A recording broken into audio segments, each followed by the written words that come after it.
Capítulo 14. Aclaraciones preciosas e indispensables.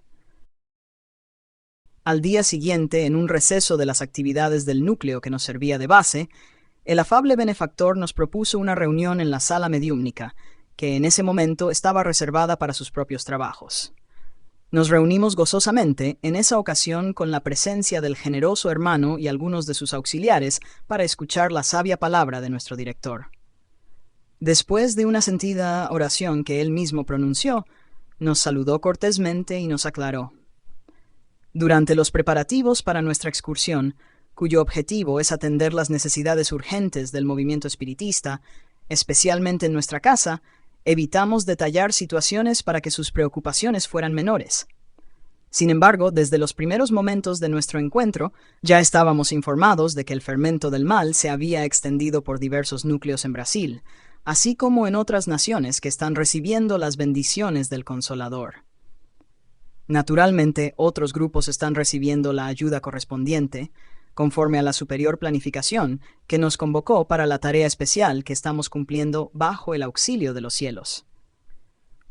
A pesar de ello, tenemos conocimiento de que ha habido peligrosas infiltraciones de los acólitos del rabino Sadoch en diversas áreas, que prosiguen bajo la injerencia de la perversa interferencia.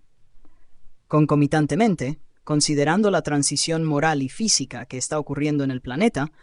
hordas de desvaríos espirituales que se refugian en cuevas infernales atacan a los activistas de la nueva era y buscan diseminar la enfermedad pestilente de las dudas, las divisiones y las intrigas destructivas, logrando resultados de efecto grave y dañino, como ya se mencionó antes. No podemos ignorar la situación moral y espiritual que se refleja en la política y en la economía que predominan actualmente en el mundo, el cual atraviesa un momento de alta gravedad, cuando poderosas civilizaciones se desmoronan bajo los golpes de la ley del progreso y otras aparecen como emergentes, buscando reemplazarlas, aun cuando para algunas, el trabajo esclavo y la falta de respeto a la ciudadanía y a la libertad de las personas sean la pauta predominante. Debido a los intereses que administran las naciones en general, se intenta ignorar la atrocidad de esos regímenes autoritarios para obtener ganancias y asociaciones con sus economías poderosas, nacidas de la crueldad hacia los pueblos que padecen sus imposiciones destructivas. El amigo de los infelices hizo una pausa, como para ordenar sus ideas, y luego prosiguió. Hace apenas unos días, en un pasado cercano, el islamismo comenzó a ser considerado la doctrina religiosa que más crecía en el planeta Tierra. Los ejemplos de terrorismo e impiedad de algunos de sus miembros, en lugar de encontrar el rechazo de la civilización, recibieron el apoyo de mentes encarnadas en desvaríos y de psicópatas que fracasaron en la conquista de la prominencia, refugiándose en los antros del odio, adhiriéndose a sus nefastos programas de crímenes de muerte y de destrucción de la cultura tanto occidental como oriental, en sus respectivas naciones, siempre que fueran contrarios a los intereses de otra etnia o facción de la misma doctrina religiosa. Sus ayatolás, salvando algunas pocas excepciones, en lugar de invectivar contra la desoladora situación, que no encuentra respaldo en el Corán, su libro sagrado, estimulaban el desorden, con el objetivo de dominar el mundo con propuestas de violencia de un lado y de sumisión a sus caprichos mórbidos del otro. Cuidadosas estadísticas basadas en las leyes de la genética establecen que la cultura y la civilización de una época, para sobrevivir en el tiempo, necesitan de la reproducción humana en niveles básicos para atender el desarrollo económico y social, lo que no está ocurriendo en Europa y en otros países norteamericanos. Este riesgo de desintegración civilizatoria ha sido compensado por la voluminosa inmigración musulmana, que en cada decenio alcanza niveles sorprendentes de población en los países que la hospedan. Es natural que también aumente el número de adeptos de su creencia y se desarrolle el fanatismo, porque esos inmigrantes, raramente portadores de idealismo y de cultura, labradores y necesitados económicamente, mantienen las raíces de su origen, no asimilando los conocimientos, ni el idioma de las naciones que adoptaron para vivir, preservando sus hábitos y manteniendo a los descendientes limitados por los muros de la ignorancia esclavista. Parecía inevitable que esos pueblos, dentro de algunas pocas decenas de años, se volvieran musulmanes, lo que no sería una lástima. Sin embargo, rechazando a Jesús, constituiría un peligro para las libertades humanas y un retroceso de gran envergadura en el desarrollo del planeta, obstaculizando su renovación para mundo de regeneración. Como nadie, ninguna fuerza, puede erigirse como impedimento a los designios divinos, están reencarnando espíritus libres en esos países, adoptando los recursos de la comunicación virtual que facilitan contacto con todo el mundo. Incluso bajo la daga de las duras leyes que amenazan a quienes las infrinjan, tomando contacto con Occidente. De un momento a otro, esas redes de comunicación social, a través de la Internet, pasaron a ser instrumento de relaciones y de advertencias para los males que se prolongaban en esas patrias sufridas en manos de dictadores insanos, habiendo surgido el levantamiento del sufrimiento y surgiendo la denominada Primavera Árabe. Cayeron algunos tronos, y quienes en ellos se sentaban fueron víctimas de la misma crueldad utilizada contra sus reales o supuestos enemigos, cegando sus vidas atroces. Hombres temerarios y poderosos huyeron para esconderse en cuevas en el seno de la tierra, ocultando su cobardía, siendo encontrados como animales perseguidos y duramente aprisionados o asesinados con la misma furia de la que esos revolucionarios habían sido víctimas. Y la primavera prosigue, cambiando la geopolítica, en la cual se involucra a Occidente, ávido de beneficiarse de las riquezas minerales de aquellos suelos desérticos y muertos. El grave problema que aún no ha sido considerado se refiere a los revolucionarios que retiran del poder a los tiranos, usando los mismos métodos que condenaban en esos reos de crímenes contra la humanidad. Y además, si toman gusto y ambición por el poder, que debería transitar por sus manos, pasan a coaccionar a quienes anhelan la libertad, cercenándola poco a poco, quedándose en el gobierno y posponiendo siempre el cumplimiento de las promesas que precedieron a la lucha. Al mismo tiempo, debido a que son países formados por etnias, no pocas veces, de cultura y formación religiosa diferentes de las bases primitivas del Corán, que dieron lugar a varias interpretaciones, creando facciones que se odian unas a otras, está presente el riesgo de nuevas luchas intestinas con perjuicios incalculables para los ideales que, por un momento, ondearon en las banderas levantadas en las batallas feroces.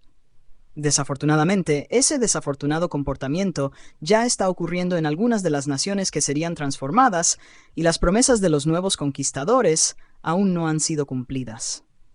Todos esos sicarios de la humanidad se hacían, y algunos todavía se hacen, proteger por la religión dominante, como ocurrió en Occidente en el pasado, en el que la misma determinaba quién debía gobernar, vivir, poseer bienes o morir, ir al exilio, a la cárcel, cuando la Revolución Francesa enfrentó la torva tradición, poniéndole fin. Lo mismo ahora sucede en la región alcanzada por la ola de búsqueda de libertad y de justicia. En consecuencia, hay una ansia de separación entre el Estado y la religión, disminuyendo o haciendo desaparecer el poder infeliz y supremo de sus ayatolás o sacerdotes hambrientos de represalias.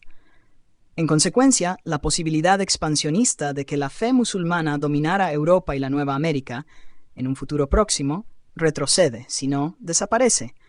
mientras la dulzura y la compasión, la misericordia, el amor y la caridad del Mesías divino irán invadiendo, bajo otras condiciones, esas exhaustas naciones en las cuales su doctrina había naufragado anteriormente, siendo víctima de los sacerdotes y pastores desavisados y ambiciosos.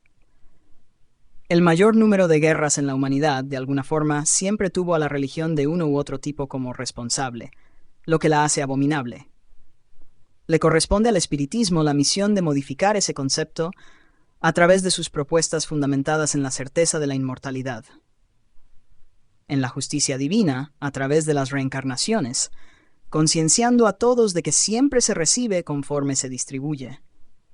Nuevamente el benefactor se silenció, dándonos tiempo mental para la absorción de su pensamiento. Poco después, continuó.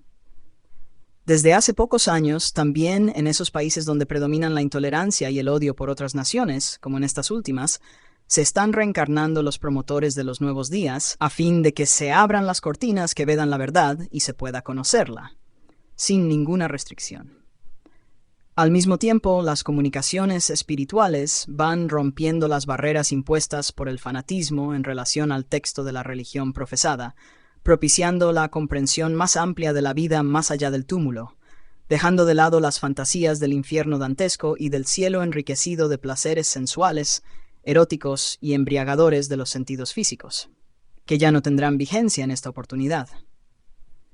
Poetas, pensadores, artistas de varias áreas de la belleza, científicos del pasado y del presente, en ellos estarán retornando para despertar el pensamiento, auxiliándolo en la evolución de la fraternidad entre todos los pueblos. Una sola y única familia, distinta de razas, de sangre, de pasiones, en la cual todos disfrutarán de las bendiciones de la armonía. De igual manera, los cantores de la verdad de los tiempos idos están retornando por la reencarnación para auxiliar en la gran arrancada del progreso liberador. Judíos, musulmanes, budistas, hinduistas, esoteristas, religiosos de otras designaciones, espiritualistas en general o no, pensadores y científicos que se animen a consultar la Biblia o los libros sagrados en que se fundamentan sus creencias, constatarán que la reencarnación es el crisol purificador de las impurezas humanas y facilitador del progreso infinito del espíritu. Leamos en Éxodo, capítulo 20, versículos 5 y 6, lo que fue dicho por Moisés. No te postrarás delante de ellas, y no las servirás porque yo, Yahvé, tu Dios, soy Dios celoso, que visito la culpa de los padres sobre los hijos, en la tercera y cuarta generación de los que me odian, pero que también actúo con benevolencia o misericordia por millares de generaciones renacimientos, sobre los que me aman y guardan mis mandamientos. Repetidas veces encontramos en el Antiguo como en el Nuevo Testamento la presencia de las reencarnaciones, demostrando el amor y la sabiduría de Dios, en lo que respecta al progreso del espíritu y a su ansia de perfección. La doctrina que se refiere a una existencia exclusiva es incapaz de explicar todas las aparentes paradojas existentes en la tierra, en lo que se refiere a la criatura humana, a las diferencias existentes, a las ocurrencias que la señalan, a los comportamientos y condiciones de humanidad, así como de las razas y de las naciones. Obsérvese que el Señor se refiere a Moisés, en lo que respecta a su severidad en la tercera y cuarta generaciones, cuando el espíritu malhechor ya puede estar reencarnado en la condición de nieto o bisnieto de él mismo, lo que no ocurre en la segunda, porque en esta se encuentra otro espíritu que le viene en la condición de hijo. Será, por lo tanto, por medio de la reencarnación que el ser irá depurándose hasta liberar la esencia divina que en él yace, de toda impureza resultante del proceso evolutivo, cuando transita en las franjas primarias de su desarrollo. Incapaz de gestionar el amor que soluciona todos los problemas existenciales, experimenta el sufrimiento que le quita las asperezas maléficas, preparándolo para las grandes conquistas en el camino hacia la plenitud. Así considerando, estamos siendo invitados a auxiliar a los hermanos infelices, que igualmente están en el propósito de impedir o crear obstáculos a la transición gloriosa, generando dificultades al renacimiento de los invitados espirituales de otra dimensión. Más tarde, después de visitar algunas de esas sociedades espíritas que vienen sufriendo impedimentos, víctimas de la invasión de los hermanos perniciosos, que intentaremos traer a la comunicación, también conviviremos un poco con algunos de los inmigrantes de Alcione, que se encuentran en la psicosfera de nuestra amada Tierra, adaptándose a sus fluidos y a sus condicionamientos, teniendo en cuenta que proceden de regiones ya felices, donde no experimentan más los dolores ni las constricciones propias de nuestro planeta. Mirando el futuro por medio de la imaginación iluminada por las bienaventuranzas propuestas por el profeta Nazareno, descubrimos nuestro mundo sin sombras, atendiendo al programa de la evolución paulatina de la luz, venciendo todo tipo de tinieblas, sin las amarguras del sufrimiento ni las violencias de la insania, debido a que predominarán el amor, la justicia, la libertad, en himnos de ventura y de paz. Que el Señor sea alabado y atendido en sus anhelos entre nosotros. Al silenciarse, todos estábamos realmente deslumbrados meditando en los conceptos expresados, y que a mí, particularmente, nunca se me habían ocurrido, como la expansión de la doctrina musulmana, la habilidad de los inmigrantes en conquistar el mundo por medio de la proliferación de la raza, en la reproducción humana, considerando la expectativa que manteníamos en relación al crecimiento de la doctrina cristiana, totalmente renovada y en condiciones de auxiliar a los navegantes sufridos en la embarcación terrestre. Sucede que nada que respecta al progreso del ser y de la humanidad es fruto de la improvisación, sino que siempre es resultado de una programación muy bien elaborada para esa finalidad. Las horas que se sucedieron fueron de valiosos comentarios entre nosotros, especialmente debatiendo la misión histórica del espiritismo en el mundo convulso de nuestros días. ¿Sería el espiritismo la religión del porvenir? Conforme había preguntado Allan Kardec. Pensábamos, constatando, sin embargo, que eso no iba a suceder, debido a las diferencias evolutivas de las criaturas en el orbe, pero que sería, eso sí, el porvenir de las religiones, que aceptarían algunos de sus paradigmas, hoy, por ellas negados, a fin de sustentar su teología incapaz de esclarecer las interrogaciones de todo tipo, en las respectivas áreas de la ciencia, de la filosofía y de la moral.